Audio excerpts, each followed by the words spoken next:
It was a perfect setting for a song.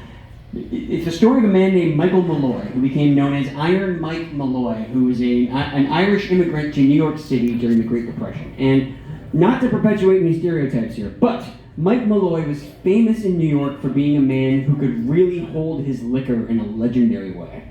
And as a result, he befriended some guys who owned a speakeasy, and he kind of became a regular at this bar where he would just come in every day, drink the cheapest stuff they had until he couldn't see, and they would throw him outside, and then the next day he'd be back again. And this just, every single day, this just continued.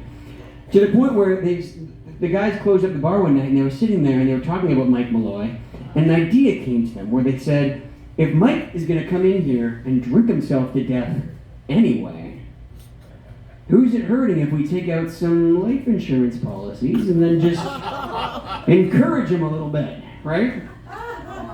So that's what they did. They went and took out insurance policies on Mike Malloy, and then they took him aside one day at the bar and they said, Mike, you're such a good friend and such a good customer. Your money's no good here. You can drink as much as you want of anything you want, figuring that he'd finish himself off in a few days and they would collect a hefty couple of paychecks. So a few months later, as the bar was nearing bankruptcy and Mike had pretty much polished off all the top shelf and was working his way through the next one, they decided they needed to speed things along a little bit, so they started sneaking paint thinner into his drinks, or antifreeze, or basically whatever was behind the bar, the cleaning products that they had, figuring, they gotta get this guy's liver to shut down or something, and it didn't work. Those became his favorite drinks. He started asking for the good stuff from behind the bar, and so they just started serving him shots of paint thinner, and he would just knock them back and show up the next day. So, deciding to dispense with the subtleties, they just ran him over with a car. And when that didn't kill the guy, this continued going on and on and on. And now Michael was quickly becoming known not as the man who could handle his liquor, but as the Irishman who couldn't be killed. And he was becoming legendary in sort of the shadowy underworld of the Great Depression era in New York City. And so, when on their 10th attempt, I'm not going to go through all the different ways they tried to kill this guy. There's a mention of a botched machine gun attack, but we don't know what happened there. On their 10th attempt, they used gas, and they managed to finally finish Michael off. But by this point, they tried to stage it that Mike Malloy had just died peacefully in his sleep, and nobody believed that.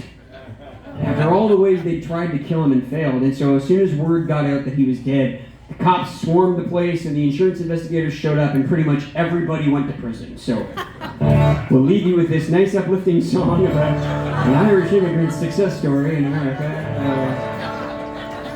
Now, we thought it was a crazy story and worthy of a song to memorialize Iron Mike Malloy. Thanks a lot, guys. This is going to be on the next album, and it's called That Man Malloy.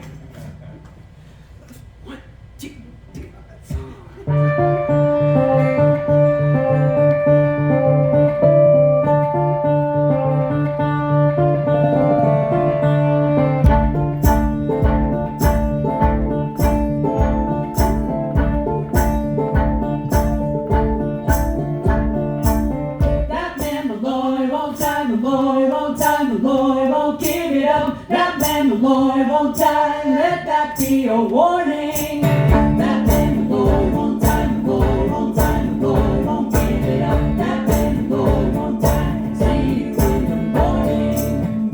You will only live more day being alive. Inspiring your friends and a vision. The road that you paved from the bottom to the grave, but there, never gonna get that man, never gonna get that man, no there, never gonna get that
won't die, let that be a warning. That man Malloy won't die, Malloy won't die, Malloy won't give it up. That man Malloy won't die.